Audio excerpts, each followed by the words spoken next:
Bismillahir Rahmanir Rahim. Alhamdulillahi Rabbil Alameen. Wa usalli wa usallam ala Sayyid al-Awwaleen wal Akhirin. Nabiyyina Muhammadan wa ala alihi wa sahbihi wa barak wa sallam. All praise are due to Allah, Lord of the worlds, and peace and blessings be constantly showered upon our beloved Prophet Muhammad, the master of the first and the last, and his family, his companions, and all those who call to his way and establish his sunnah to the day of judgment. As to what follows, alhamdulillah, we are continuing in our study and our reflection on Muslims and the history and legacy in North Africa, Mediterranean, Spain, Portugal, West Africa, and now we're looking at the Americas. And that might sound strange to many to even consider Muslims in the Americas, unless you're talking about the 20th century. But there is an ancient history which we are bringing to the surface. In many cases, it's information that is hidden in plain sight. But in other cases, it's information that has been distorted. Growing up in America, I was taught that Christopher Columbus discovered America, and he discovered it in 1492. And that was a concept that shaped historical categories or chronologies throughout the world. I traveled to parts of Asia and to Africa, and I asked the people, who discovered America? And they said, Columbus. And I said, when? They said, in 1492.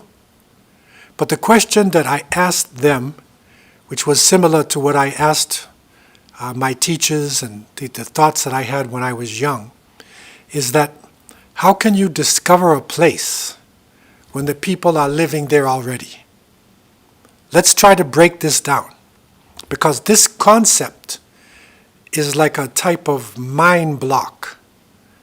It's a type of what they call now cognitive dissonance, where you literally forget about a whole block of history and reality, and you only focus on particular statements or particular understandings.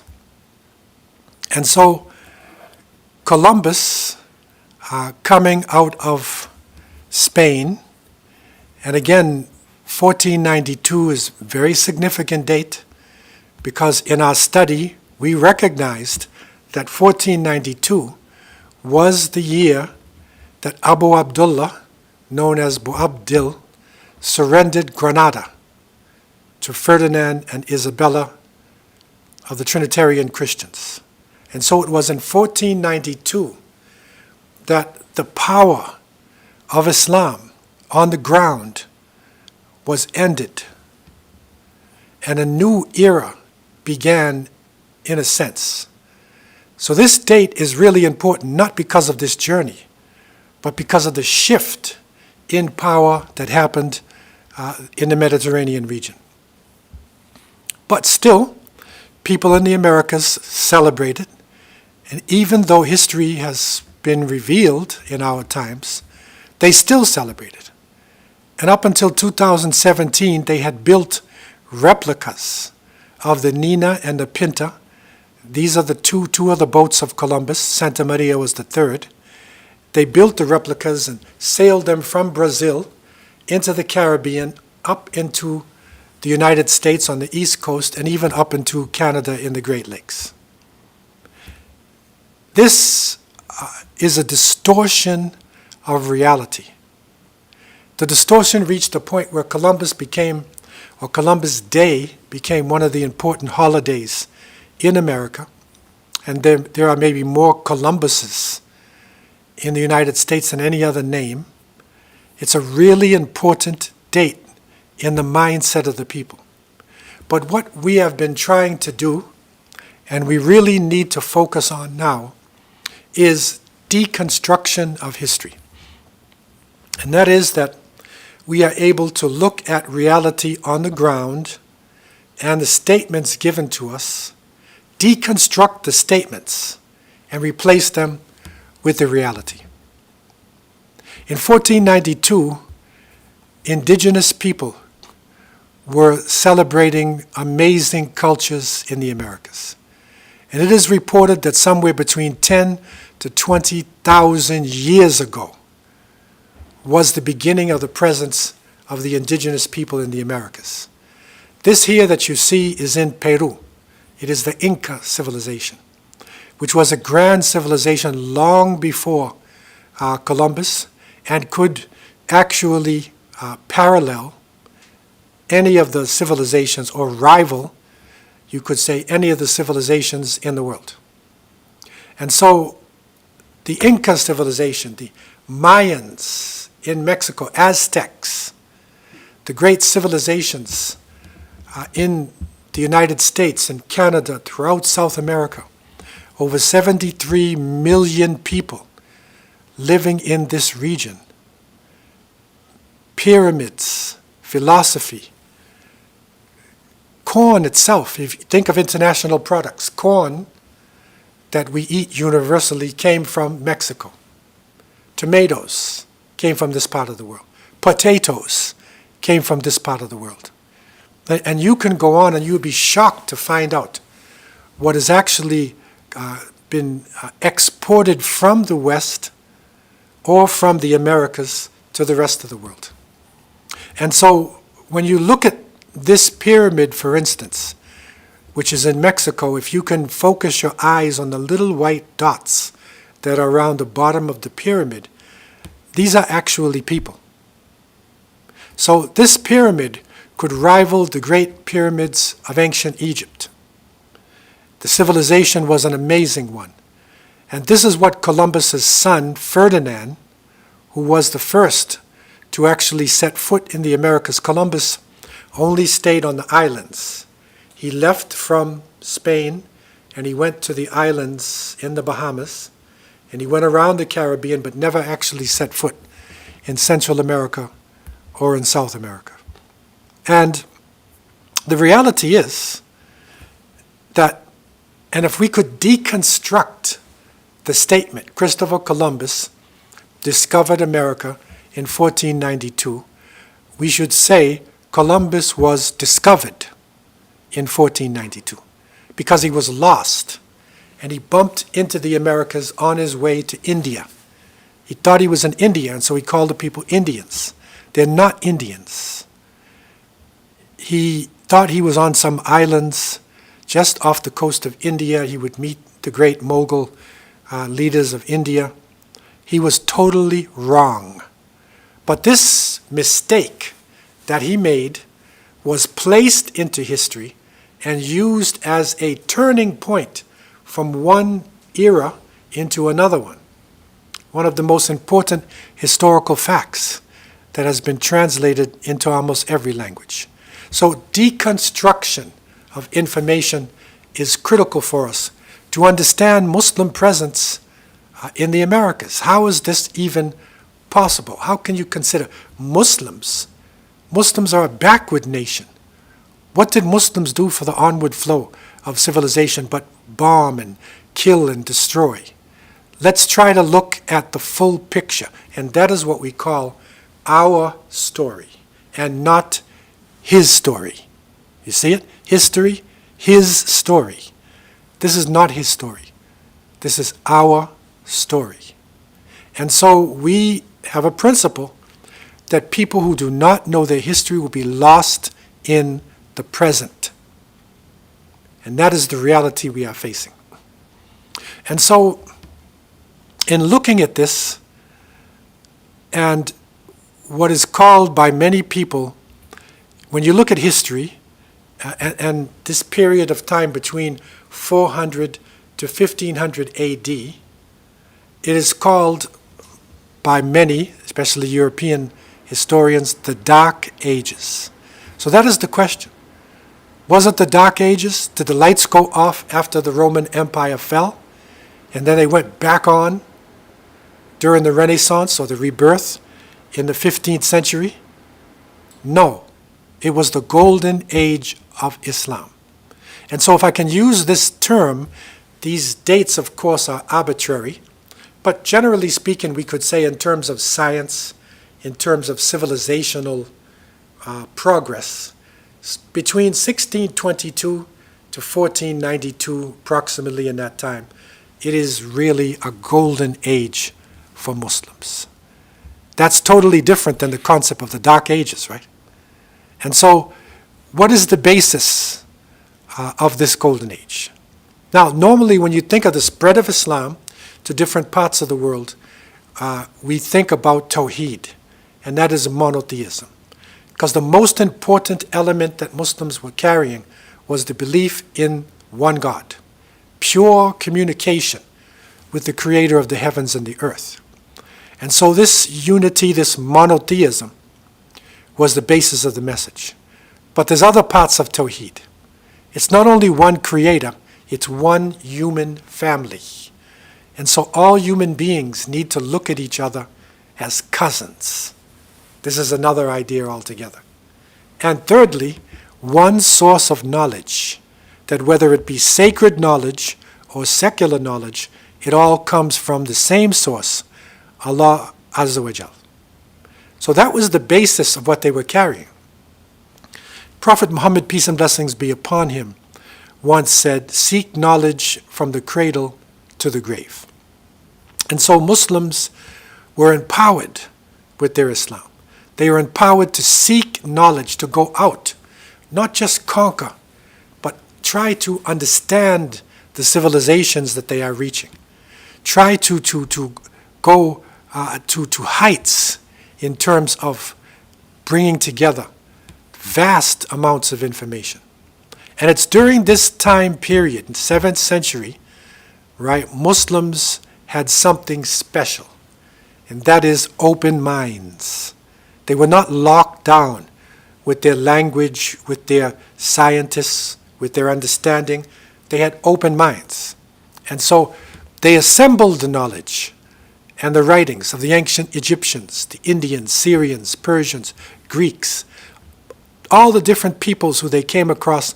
They assembled their knowledge, and we find that it was during this time period that astronomy itself, so many different subjects, but one of the ones that we will be focusing on, because remember now we're talking about Muslims leaving the Spain, Portugal, the coast, Morocco, West Africa, going into the Atlantic. Okay, how are you going to do that if you only study the Quran and you only know the Hadith? Astronomy was encouraged by Islamic practice. Why? Because when you become a Muslim, one of the first things you do is make salat. Which direction do you pray? You need to know Qibla. So you need to know the direction of Mecca.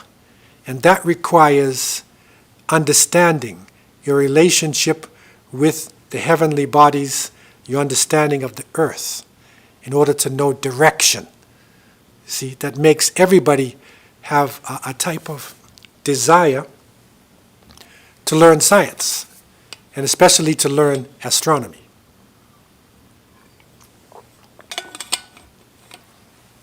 One of the 5 pillars also was Hajj, and that is the pilgrimage to Mecca. Once in a lifetime, the believer is required to try to do this. How do you get to Mecca? If you're living high in the mountains, how are you going to go down to the desert? If you live in the oceans, Indonesia, Japan, the coast of India, how can you make it there? You need to understand geography. That's another science, you see? So it's a natural process that went on. And so Muslims started to develop what you'd call today think tanks. Probably the greatest one in the Islamic world was in Baghdad. And that was Bayt al-Hikmah, the House of Wisdom. And so the Muslims then, having international power, unlimited amounts of gold, brought together scientists and scholars to Bayt al-Hikmah, and they studied different issues. And what they were able to do is not discover information, like Columbus discovering America. No, they were able to bring the information together, and they were able to perfect, to develop a scientific method, to perfect it, and then to make precise experiments based on their own theories and those of the ones who came before them. So this was an amazing accomplishment. In other words, you make the knowledge of the ancient ones relevant to your time. So this is what they were able to do. And it's a long story, but to give you an example, again, Baghdad was the best example of this. The Khalifa Ma'mun needed to have fractions because he had a huge city. It was divided into sections. So how do you distribute water? How do you deal with property management? How do you deal with finance, construction, agriculture, navigation? So many different areas. You need fractions. What's half? What's a quarter? 1/16th inheritance. And so he went to one of his scientists, Al-Khwarizmi, and he asked him, develop a science for this so that we can deal with these multiple issues that we are facing in Baghdad and the Muslim world. So Al-Khwarizmi did his famous book, Kitab al-Mukhtasar fi Hisab al-Jabr wal-Muqabala. So this book, and you can listen to the Arabic where it says Kitab al-Mukhtasar, like the abbreviated version, fi in Hisab al-Jabr. Hisab al-Jabr. Right? So this is the type of math of al-Jabr, algebra. He developed the science of algebra. Now the average person, especially in the Western world, doesn't have a clue that algebra, which is such an important subject for students all over the world, was developed by a Muslim, a pious Muslim. That's just an example of it. And just to give you an idea of what Muslims actually accomplished during this period, let's look at some of the different sciences that Muslims began. They began these sciences, okay? Algebra, anesthesia, biology, botany, cardiology, chemistry, dermatology, embryology, emergency medicine, geology, metallurgy, modern surgery, modern medicine, modern arithmetic, optics, parasitology, pharmacology, pulmonary medicine, toxicology, urology. This is like a university. So literally Muslims, again, taking the knowledge of the ancient ones and their own understandings and putting it together in precise methodologies. They're able to make leaps, travel leaps and bounds in terms of their knowledge. What are some of the sciences advanced by Muslims? Acoustics, agronomy, anatomy, calculus, electrochemistry, engineering, genetics, geometry, geophysics, metallurgy, physics, taxonomy, thermodynamics, and zoology. This is advanced by the Muslims during this time. Some of the substances and devices introduced into Europe. Now remember, Cordoba, far ahead of London, far ahead of Paris, Toledo, Seville, all these major cities in Al-Andalus, okay? Europeans came down into Al-Andalus to study and to learn about civilization. They lost it. The Romans had reached a certain level, but that was destroyed. And so look at some of the devices. How do you consider yourself civilized today? What is the difference between a 2-star hotel and a 5-star hotel? What do you look for? You look at the linens, you look at the furniture, you look at the service that is there, you look at the different devices, okay? Let's look at what Muslims introduced into Europe. Pendulums, cotton, paper, glass mirrors, crystal, street lamps, colored glass, satin, pepper, paper money, postage stamps, book binding, clocks, soap, astrolabes, compasses, slide rules, flasks, surgical instruments, windmills, artificial teeth. Just think if the Europeans did not have artificial teeth. Spinning wheels for textiles, globes, citrus fruits, eyeglasses, porcelain, gunpowder, cables, velvet, almanacs, encyclopedias, saddles, and leather shoes. These are just a few of some of the civilizational changing devices and substances by the Muslims. Look at some of the words. In the 1930s, Walt Taylor, an American scholar, recorded approximately 1,000 English words of Arabic origin. Some of these words are as follows. Admiral, Amir al-Bahar. Okay, that's the leader of your navy, right? Amir al-Bahar, the ocean. Alcohol from al-Kuhul. Alcove, al-Qubba. Algebra from al-Jabr. Logarithms, how important is that today? Al-Khwarizmi. Almanac, that was like your Google before. If you wanted knowledge before 20 years or so, an almanac. Okay? It's almanach. It's literally an Arabic word. Ambar from Ambar.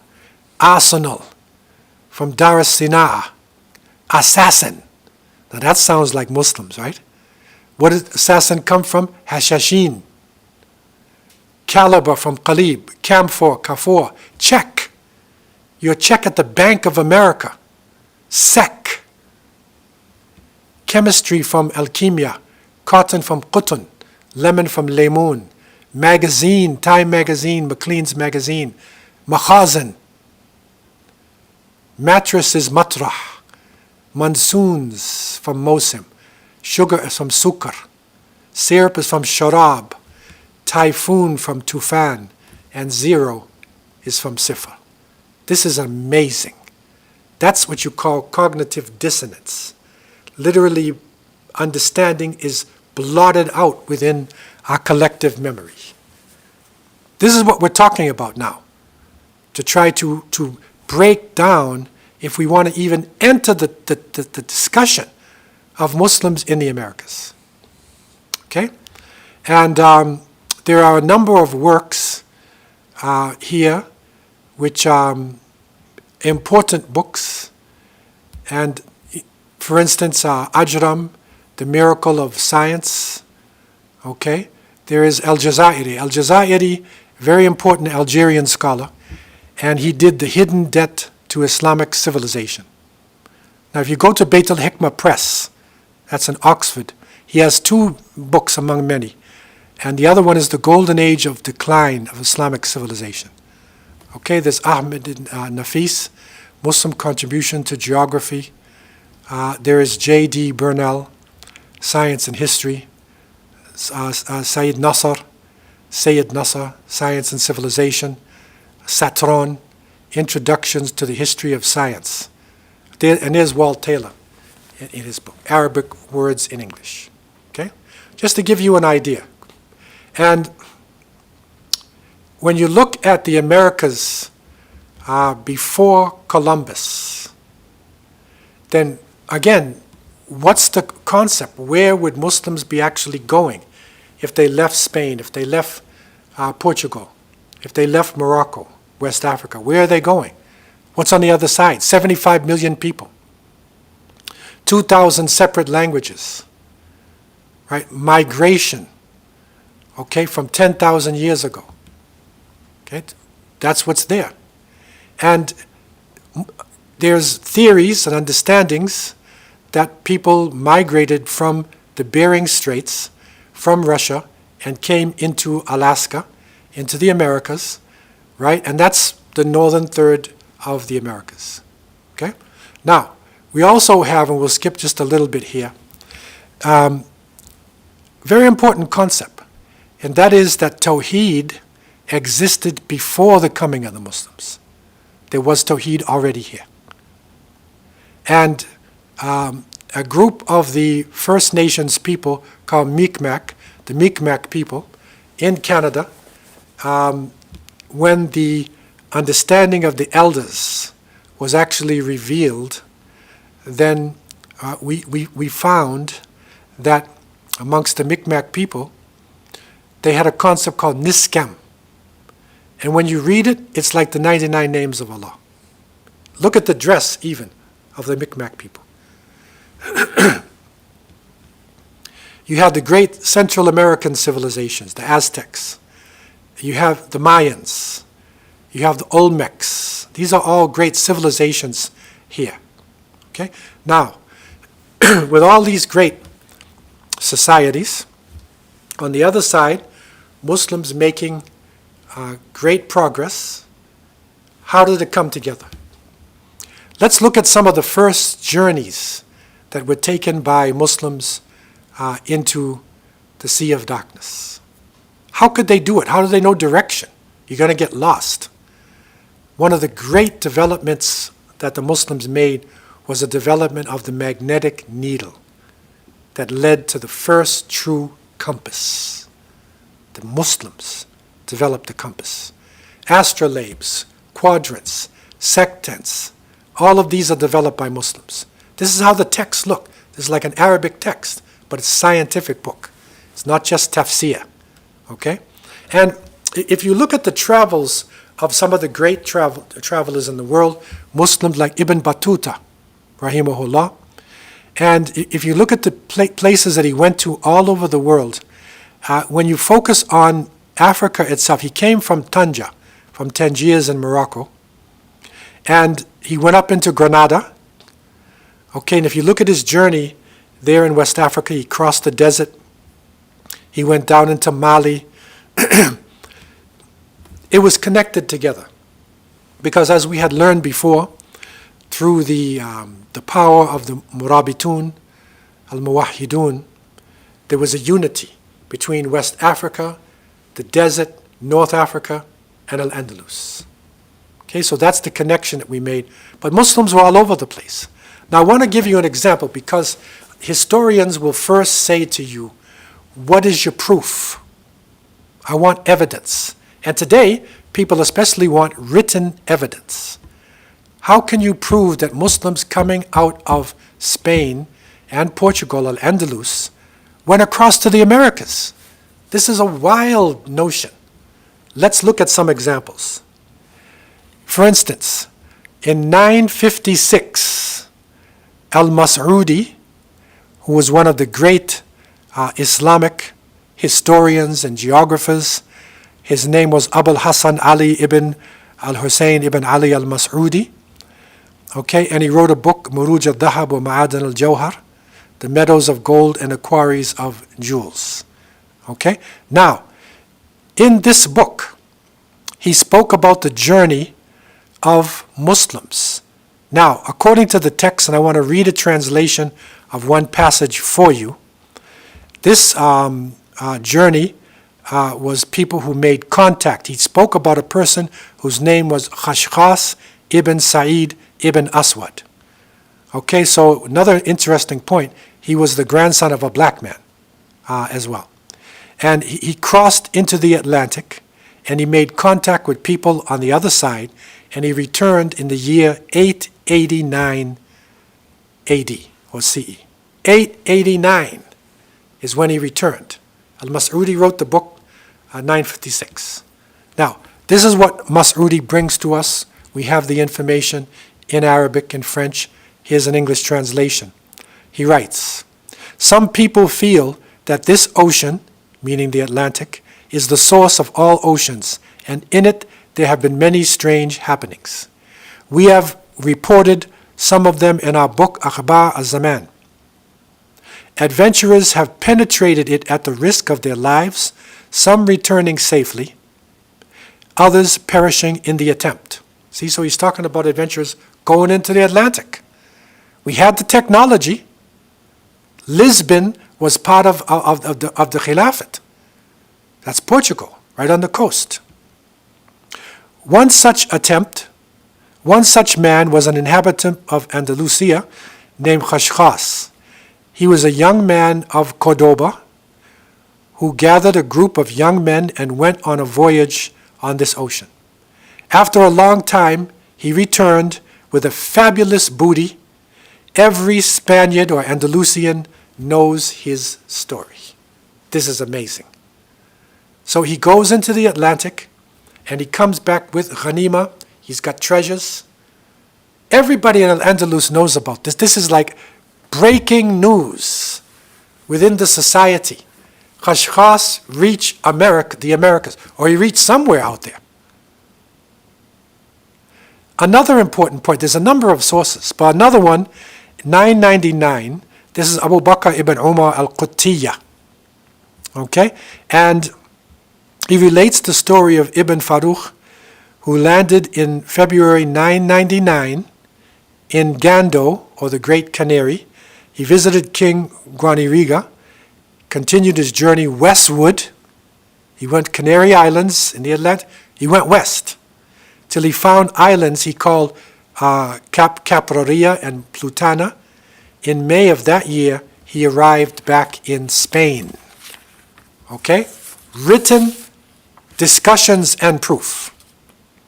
Another important one is a great scholar, Abu Abdullah Muhammad al-Idrisi. Okay, he's a famous Arab physician, a geographer. He established himself in Sicily. This was an Arabicized court. At that time was controlled by Christians and King Roger II. And so al-Idrisi is famous as a great geographer and historian for Muslims. So he wrote a book called Kitab al-Mamalik wal-Masalik. Right, so this is the book of the kingdoms and the journeys that went to these kingdoms. Okay, 11th century we're talking about. Look at Idrisi's report. A group of seafarers sailed into the Sea of Darkness and Fog from Lisbon in order to discover what was in it and to what extent were its limits. They were a party of 8, and they took a boat which was loaded with supplies to last them for months. They sailed for 11 days until they reached turbulent waters with great waves and little light. They thought they would perish, so they turned their boat southward, and traveled for 12 days. They finally reached an island that had people and civilization, but they were captured and chained for 3 days. On the 4th day, a translator came speaking the Arabic language. He translated for the king and asked them about their mission. They informed him about themselves. Then they were returned to their confinement. When the westerly wind began to blow, they were put in a canoe, blindfolded, and brought to land after 3 days sailing. They were left on the shore with their hands tied behind their backs. When the next day came, another tribe appeared, freeing them and informing them that between them and their lands was a journey of 2 months. Look at the details in this. And one of the important witnesses is that they had so much contact with Muslims that the king literally had a translator who could speak Arabic, so they could communicate.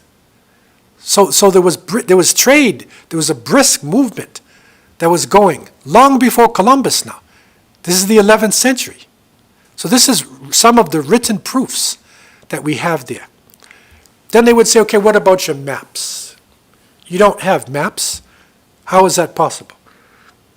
This here that you see is a map made by Al-Mas'udi, and you see it says 957.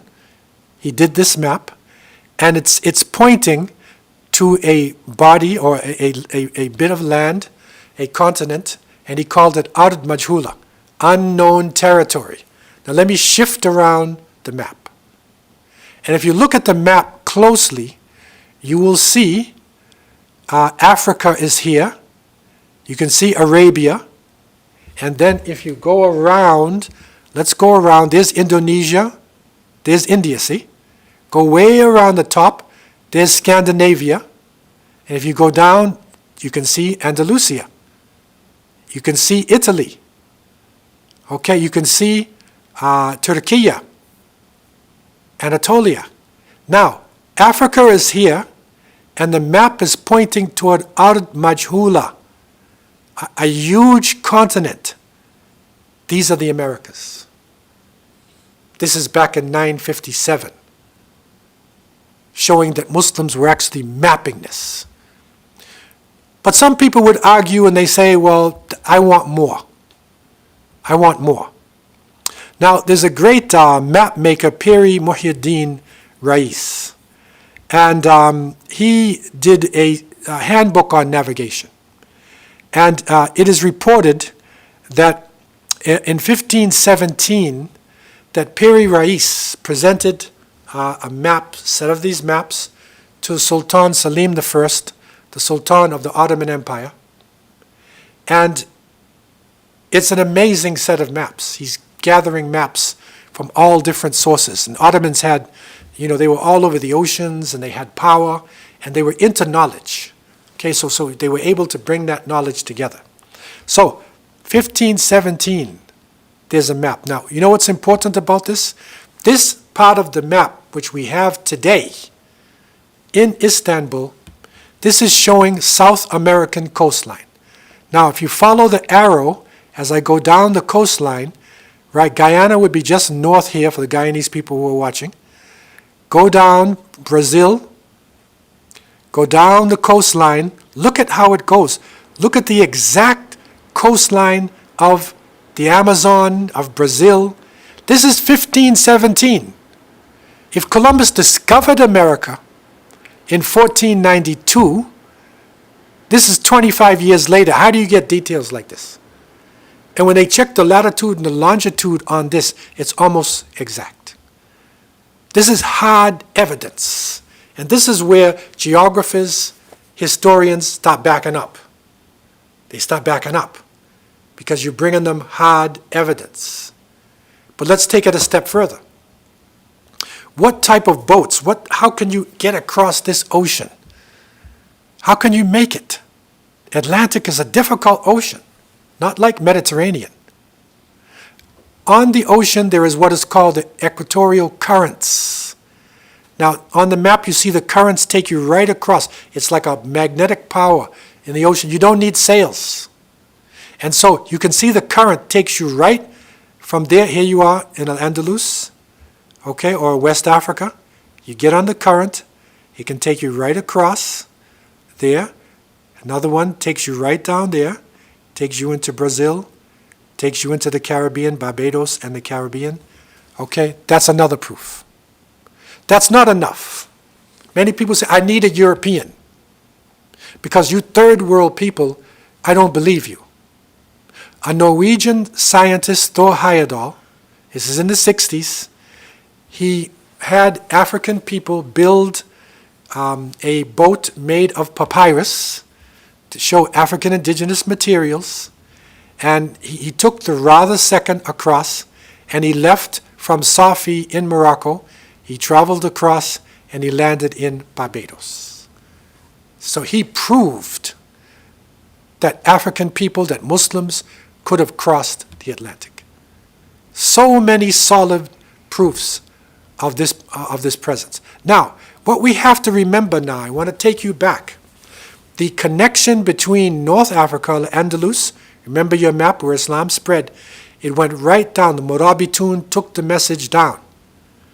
So this whole area here was part of Bilad al-Sudan, or Bilad al-Maghrib, the western side. So when we talk about the west, there was the northwest and there was the southwest of Mecca. And West Africa, because of al-Murabitun, because of the Muwahidun, because of the great scholars and the exchange of information, it was all part of one culture, in a sense.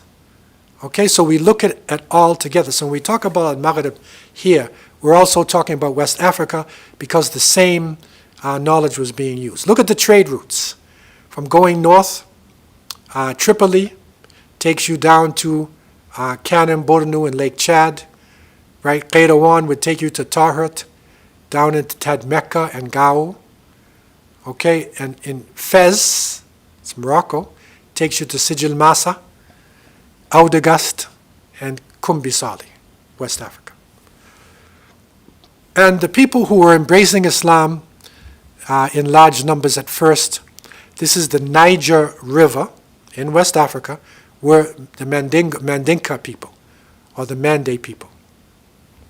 The most important, well-known person amongst the Mande people was Mansa Musa. And Mansa means Amir. It is your leader. Okay? And Mansa Musa, who was the leader of the Mali Empire, and the Mali Empire had fabulous wealth. Remember, this gold is of huge amounts, one of the most active gold mines on earth at the time. And so the caravans are coming. You saw the trade routes and then going back north. So Mansa Musa, he had so much wealth, he made pilgrimage to Mecca in 1324. Okay? But he carried so much gold with him, he changed the economy of every country that he reached. He carried up to 72,000 people to make Hajj, pilgrimage. That's in 1324. See cognitive dissonance? He's still there today. I want you to Google, those young people, quickly Google, who's the richest man that ever lived? Right? It's not Elon Musk. Who is it? Mansa Musa. Pound for pound, he had more gold than anybody that we could remember. Now, when he came back from pilgrimage, he found a beautiful town called Timbuktu. This was right in the north by the desert, and it became the center of the trade, gold trade, and then later knowledge was coming to Timbuktu. He fell in love with it, and he built up the city, even more than it had been built, till by the 16th century, Timbuktu had over 150 schools. These are black African Muslims. Over 150 schools, a major university called Sankore University, which enrolled 25,000 students, studying not only Quran and Hadith, but studying astronomy, medicine, all of the science. They're connected with Qarawiyin, they're connected with Cairo, connected with Cordoba. It's all part of a movement of knowledge. Okay? Now, what is important? You remember the great writers, our written evidence? One of the writers, his name is Al-Umari, and he wrote a book called Masalik al-Abrar fi Mamalik al-Amsar, the journey of the enlightened ones into the kingdoms of the world, okay, of the amazing journeys. Okay, 14th century book, that's 1300s. So he interviewed, or his man interviewed Mansa Musa in Cairo, Egypt. Where did you get this knowledge from, he asked. Mansa said, I'm part of a lineage, and my older brother, my predecessor Abu Bakr, went into the ocean with 2,000 ships, and he never returned. Okay, 2,000 ships. Think about this. This is an amazing story. Where did he get the money from? They were the richest people, pound for pound, ever lived in terms of gold. We would say Nabi Sulaiman alayhi salam, had all kinds of things, but in terms of just how people count gold and bank accounts. So he put together the fleets, 1,000 for his men, 1,000 for supplies, and he went across into the ocean. And now there is proof of African Muslims visiting Brazil and Peru before Columbus. They had pictographs that are there, inscriptions, Mandinka inscriptions, here in Peru, saying it, man, to pursue worship, to mature, to become matter without life. Man pursues a cavernous place. In other words, you go into your graves. Okay? They found these in Panama, traces all the way up into Mexico, into the United States. This is the bust of a head that was of a series of artifacts that were displayed in Mexico. And before Columbus, look at it closely, and you will see the scarification, like West Africans, but look what he has on. He has a turban and a cap. This is a Muslim. And this is found in Panama. For those who want the information, Unexpected Faces in Ancient America. Okay, this, Alexander von Wuthunu. This is your text. He had it on display in Mexico City for a long time. Unexpected Faces. Amazing discoveries. Before Columbus. Now, Ferdinand, when he reached Central America, he found amongst the people, the women actually, in many cases, like in Honduras, northern Honduras, they pierced their ears and had gold there. That's similar to the Mandinka, Fulani women of West Africa, because they had so much gold. And the women would be like treasurers. They would carry their inheritance. Look at that. That's pure gold in this picture, by the way. Okay, so the ear lobe extends. The same thing he found in Central America. They found a number of things. And it appears that these Mandinka explorers even reached United States. And Leo Weiner, in his book, Africa and the Discovery of America, Harvard University professor, he wrote about this. Leo Weiner, Africa and the Discovery of America. What else did Columbus find? They found amongst the indigenous people in the Caribbean region, guanine. They called their gold guanine. Okay, and what is amazing about this is that the alloy of this guanine is similar to the West African alloy made up of, of copper, of silver. Because you don't just have gold itself, but you put it in a strong base. Okay? And the words like Ghana, Rani, Kane, Kanin, Ranin, this is the Mandinka words. And they were literally calling it guanine in the Caribbean. Also in Honduras, there are African people who call themselves Almamis. And Almamis comes from Imam, and then in Africa called Imamu. In West Africa they say Almami. Same name. Also Jadas, Guabas, Kaba. It's found all over Central America. It's amazing. It's still there today. And there are people today, a distinct group called Garifuna. When the British came, they said they're black Caribs. Okay, remember they called the people Arawak Caribs, so they said these are black Caribs. But the problem is, if you try to say they're runaway slaves, why is it that when the Spanish came, they were already there? Why is it that when the so-called conquistadors are coming into Panama, and Balboa and his people, the indigenous people that we call Latino today, they said, don't go to the coast by the Caribbean. There's black people there with beards, and they're fierce. How is these people there? Today they're called Garifuna.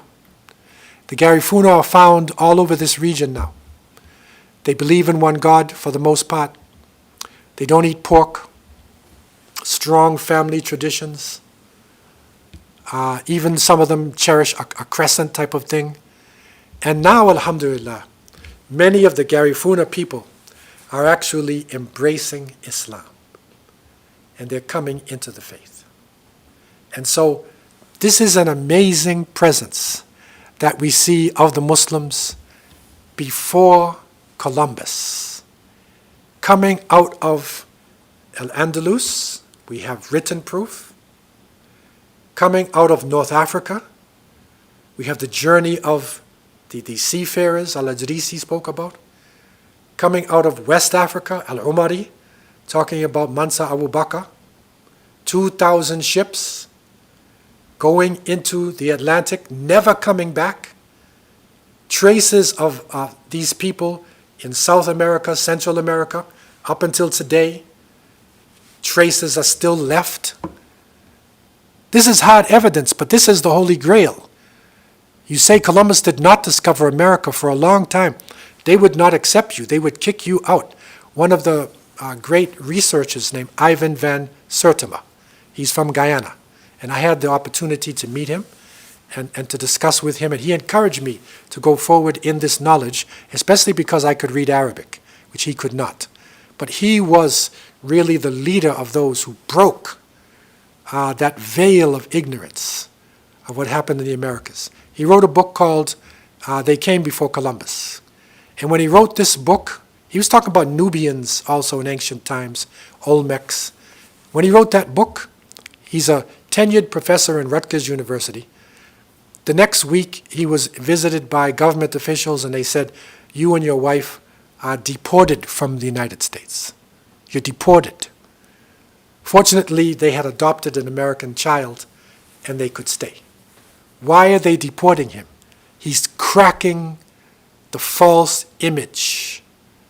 He's breaking down the Holy Grail and bringing the truth, the reality, that there were many peoples who were coming across the Atlantic long before Columbus, and Columbus himself recognized that. If you read his memoirs, he was talking about dugout boats that are going across into the ocean. He even went down toward West Africa to sort of see what was going on. The connection is that Columbus, 1492, after Abu Abdullah surrendered Granada, he then went to the king and queen and said, "Now you need wealth. Outfit me and I'll get you gold." That was the main reason why they went to the Americas. So it ties together. Our presence was already there. And another presence actually begins with Columbus and with the movements going across after 1492. So we want to look at the Americas in these two phases. This was the first phase. It was before Columbus. And then we will look at the next phase, which was after Columbus. And for information about this, because I know that you'll say, okay, I need some information. And some of the names, are there that I gave you. But for quick information, I have a book called Deeper Roots. And you can find this at my website, www.hakimquick.com. HAKIMQUICK.com. You can write and you can purchase it. I'll send it to you. And it'll bring you the proofs, Al-Mas'udi's translation, Al-Idrisi's translation, Ibn Qutiyya. So you could follow it up yourself. Okay, the reference sources about the presence of Muslims. Okay, times are changing. And we need more young people, researchers, to open up the doors, open up knowledge to the rest of the world. So I want to open up the floor for any questions that anybody may have. This is a lot of shocking information for some people who are not familiar with this work. There are a lot of comments. Usman Jata says that the hidden facts being a failure and Allah preserve our beloved Sheikh. There's a question here. I think they were asking it while the lecture was happening. Okay, so what was that question? These were the Moors. Yes, so again, this concept of Moors. Okay, remember, Moors is a made-up name. Because the Spanish were using this for all the Muslims. Because moros from Latin means colored people, people of color. That's all it means. Okay? But technically speaking, they are the Moors, in a generic sense of how this term is being used. But Moros is a made-up term. These are Muslims. And the Muslims have identities. We're not just colored people. The Muslims have Arab identity, they have African identity, they have Amazigh identity, Persian identity, all types of, amongst the Africans there is the Fulla, there is Mandinka, there is Wolof, there is so many nations. Amongst the Arabs there are Yemenis, there is Quraysh, there are Syrians, there are, Amazigh in the different nations. So that's who we are. Moors just gives you this general term so you can sort of disregard people. But technically speaking, yes, these would be the Moors in a general sense. We have another question. Yeah. Assalamu alaikum. question, if Muslims are such scientists and inventors in those days, why are we behind nowadays in science? In other words, what have Muslims missed out to become behind in science or need to do in these modern days in order to shine the Muslim community again in terms of science and innovation? Yeah, so this is a important question. If Muslims were so, advanced in science, then why are we behind today? And what can we do?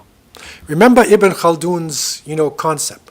And that is that when we are practicing our Islam, we are on the top of a cycle and we are strong. But when we leave the Quran and the Sunnah, when we love the dunya, the life of this world, when we start having tribalism and racism, when we start splitting hairs in our arguments and fighting each other, then Allah promised He would take away the power. And so literally the advancement that we made was taken away, another cycle happened and it came back again. And we are in a cycle now. And inshallah we're moving up, even though it seems difficult. There's over 2 billion Muslims in the world. And if you look at many of the scientific think tanks, go to Silicon Valley in America and you find a lot of them are Muslims. Go to Cape Canaveral and you find many of the engineers and technicians are Muslims, especially Egyptians. You will see that Muslims are still very much involved in science, but our countries, because of lacking Islamic practice, we were conquered in the 19th, 20th century by the colonial powers of Europe. They subjugated our countries, changed our educational systems. We had to struggle to come back. We decolonized, we threw them off. But there is a new type of colonization. That is the colonization of the mind. That is where you think Eurocentric thought. You think the North is educated and the South is uneducated. The North is the first world and you're the third world. Your mind is colonized. So this is the process that we're doing. Deconstruction, decolonization of the minds. And that has to be done. And our curriculums in our schools have to be changed.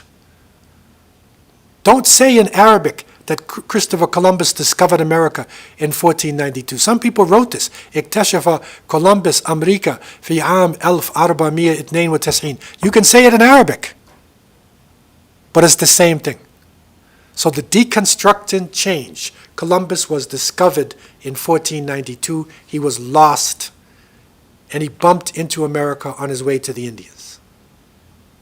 Okay? So, yes, we need Islamic revival. Islamic revival starts with the heart, goes to the character, goes to our practice, to our families, our societies, eventually to the Muslim world. Revival, tajdeed, that is where we're at this point in time. We have a study of the revival of Islam in the Institute. Go to islam.ca and you will see our study of Islamic revival there. Very important today in bringing us back to where we were. Question? Those are all the questions. Any other important comments? Yeah, so people are saying, thank you for clarification of the questions. We have somebody saying, Deeper Roots is an excellent book, mashallah. People are watching from Trinidad and Chile. Yeah. Alhamdulillah, we have people from Trinidad, from Chile, from what other places are people coming in from? Can you see any other countries or places coming from? Canada, of course, the United States. Yeah, Scarborough. Mm-hmm. Scarborough. Yeah, people are. Yes, alhamdulillah. So we thank Allah subhanahu wa ta'ala for this opportunity to share this information. And next week, inshallah, we will continue on for the second part of Muslims in the Americas. Okay, we looked at our shoreline of Portugal, Morocco, West Africa. Now we want to go after 1492. What happened to us? Did we actually make it to this part of the world? Yes. And we want to show you next week, insha'Allah. So I leave you with these thoughts, and I ask Allah to have mercy on me and you. Subhana rabbika rabbil izzati amma yasifun. Wa salamun ala al-mursaleen. Walhamdulillahi rabbil alameen. Wassalamu alaikum wa rahmatullahi wa barakatuh.